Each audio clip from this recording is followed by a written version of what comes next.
Oh, gee, what a beautiful airplane with those lines and oh, maybe not. Yes, this is that Cub. This is the Horizon Hobby Carbon Cub S Plus, which I crashed into a pole. And as you can see, it is, well, it's not airworthy right now. But in this video, we're going to make it airworthy. So in case you crashed your Carbon Cub into a pole, then you will know how to fix it. Ooh, look at that. Whoop, whoop, whoop, whoop, whoop. You will know how to fix it, or at least get an idea of how to fix it. Boys and girls, bust out your glue guns, because we are going to fix this baby with common materials such as hot glue, popsicle sticks. Because you know what, I thought, well, first of all, I don't want to buy foam tack because I don't have foam tack. Foam tack is like special glue that you should use on this foam, but I don't have it. And you might not either. So I thought, well, let's use stuff that I do have, like hot glue. I have tons of hot glue. Let's get going. First thing that we want to do is we want to assess the damage. So obviously this isn't attached. You can see how it should go together. The prop was pretty bent up, but I think I managed to bend it into a decent shape. I think it's going to be okay. Didn't see any stress marks on it. The actual fuselage itself is in pretty decent shape. Let's just pop this guy in here. It should, yeah, it lines up pretty well. Another thing that happened here, this control horn got broken off of the servo right here. No other cracks along the fuselage.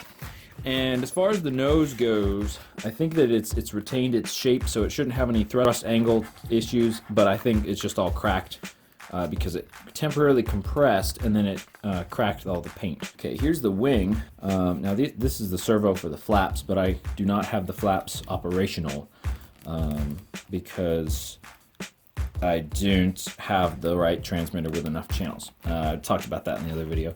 So I did notice there's a little crack here, some damage up here.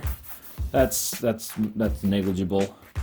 That's a little messed up, but we can. And the main thing I'm concerned about is this crack right here, because once there's a crack, it'll just kind of get worse and worse. Let's get the glue gun going. Okay, I've got my glue gun here, but it does get very hot on high. And so I'm setting it to low. If this glue is too hot, it will actually just melt into the foam, and then you'll have much more of a problem because the foam will actually be just gone. Okay, here's a scrap piece of foam. I think this glue is cool enough to use on this foam, so I think we're good to go there. Now, since the glue is cooler, there's a cooler temperature, that means we don't have as much time to work with. So we're gonna want to make sure we get everything situated and then glue it. Okay, first thing we're going to put on is the nose cone, or the whole nose section. We're going to attach these wires here, and what I did is I just got this Tupperware container so to lift it up, because I don't have any fancy stand, and then I'm just going to chalk the wheels using pliers. It's not going to roll around on us. In this case, we're just going to go blue to blue, red to red, and black to black. Also, I want to mention that I did take apart the whole propeller assembly and checked and made sure that the propeller shaft was not bent. It's not, as far as I can tell.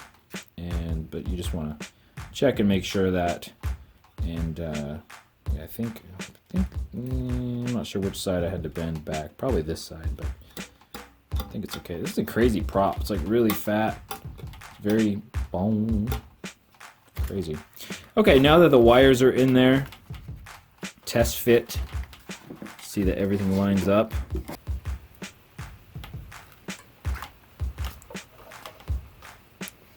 Right there.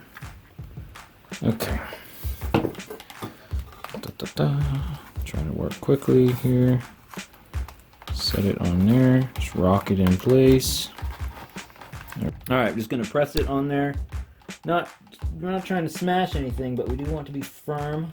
Give it a little wiggle to spread some of the glue. And if it ends up glued in place and it's not perfectly how it used to be, well, that's what trim is for. I'm just going to hold it in place here for probably another 30 seconds. So over here we have a little bit more of a gap. Not ideal, but not a problem. Alright, now we have a nice solid internal bond. Now we're going to smear some glue on the outside seam here. Don't need to go crazy. But we do want to get a pretty good bond, so we'll take a scrap piece of foam board or something, and just like with foam board airplanes, just smear the glue across the seam. And that should really seal it up, especially with this fantastic Gorilla brand hot glue. I only use Gorilla no, I'm just kidding. I use whatever, but Gorilla brand is really awesome. It's not going to break at that same spot again. Fantastic! Let's move on to the next piece. Alrighty, now let's move on to attaching the tail section. I'm going to cut away this little sticker here. Set it off from both sides.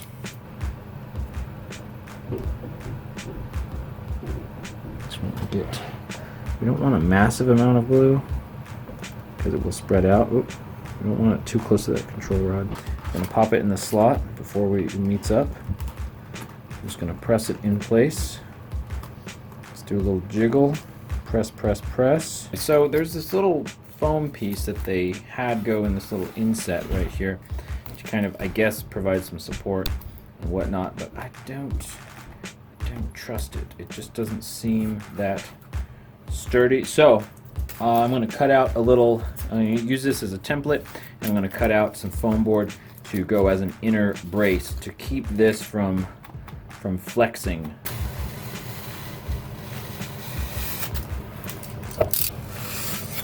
Very small bead. Smear the glue. Now let's add some glue to the outside of the tail section. That's really what's going to help, because it's going to make a nice wide seal. Ow, that's hot. Although it's not as hot as it used to be on the hot setting. So that's another nice thing about using it on the low setting. I've just glued this a little bit. I was going to add a little bit more glue. Don't need to go crazy. This is not super structural. I'm going to add a decent amount since this part attaches to the tail section. If you accidentally glue your elevator control rod here, don't freak out. Just slowly work it back and forth and kind of twist that rod until you get it free, and then it'll be fine, because I just did that. Now, I don't think I necessarily have to do this, but because this is still one of the weakest points, even though it is very strong because of the glue now, I'm going to add these little popsicle stick tongue depressor things here. I know it's kind of ugly, but I want it to be very strong. I really don't want it to break here again. And I'm going to do this on both sides. I think it's going to be worth it, and I think the weight will be negligible. Okay, at this point, I need to get power to the servos so that they will center. You don't want to attach your servo arms if the servo is not centered. So we're going to power this thing on. I have the propeller on here. I'm going to be very careful and stay away from the propeller. If you are a beginner, I really recommend you take the propeller off. I think you should do that. However, I would say, Horizon Hobby, why do you make it so hard to take the propeller off? Especially when that's an important safety thing for new pilots that they should learn how to do. I mean, that they should get in the habit of, is taking the propeller off. Well, anyway, you know how it goes. Okay, so we're just going to be really careful here, and very mindful of the propeller. I'm going to plug this in. Okay, well, unfortunately, it looks like the rudder, I'm probably just going to have to swap out that servo, possibly the elevator servo as well. Looks like, I don't even know if you can see how much it's shaking on camera. Old servos here. These are the original ones. And then I have taken these new super cheap ones that I found. I found the best ones that I have. And I removed the labels on the sides that are going to be touching the foam. Used alcohol to remove the oily lubricant, I guess, that they use to lube these or whatever. And then scored the back, the sides, press it against that corner. And then I'm going to power everything back up, get the servos centered, and then connect the servo arms. And that should be the end of the servos. Yay! Also, when replacing these Park Zone servos with generic ones, you'll notice the little servo connectors are just slightly different right on the ends. So what you need to do is just on these back side, so you just need to make a little slice. Just slice off some of that connector, I think, is the easiest way of doing that. It should fit just fine. Oh, so much smoother.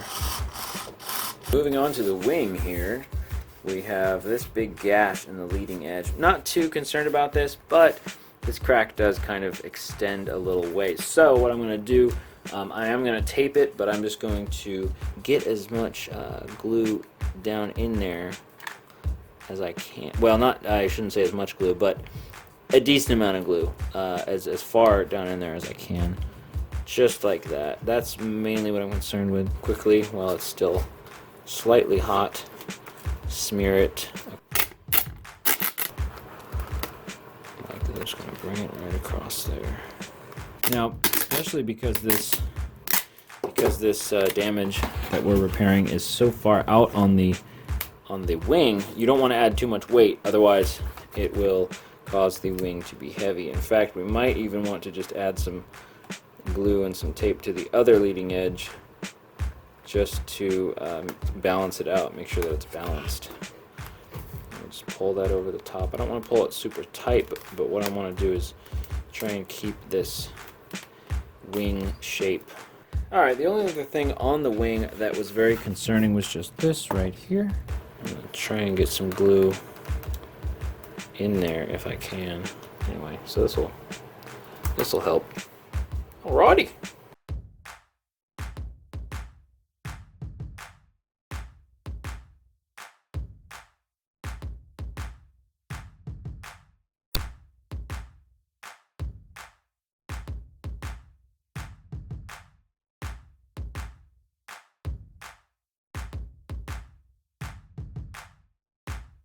It's alive! Well, not yet, but it is together. It is all in one piece. I'm pretty pleased with it. I am surprised that it is back together, kind of. Although that servo thing did throw me for a loop. But, hey, stay tuned. We're gonna go out and fly this thing very soon. I'm excited. You're excited. Woo! And by that I mean, thanks for watching, and I'll see you next time. Be sure to like this video and subscribe to other videos, to my channel, and check out my other videos if you like what you saw here.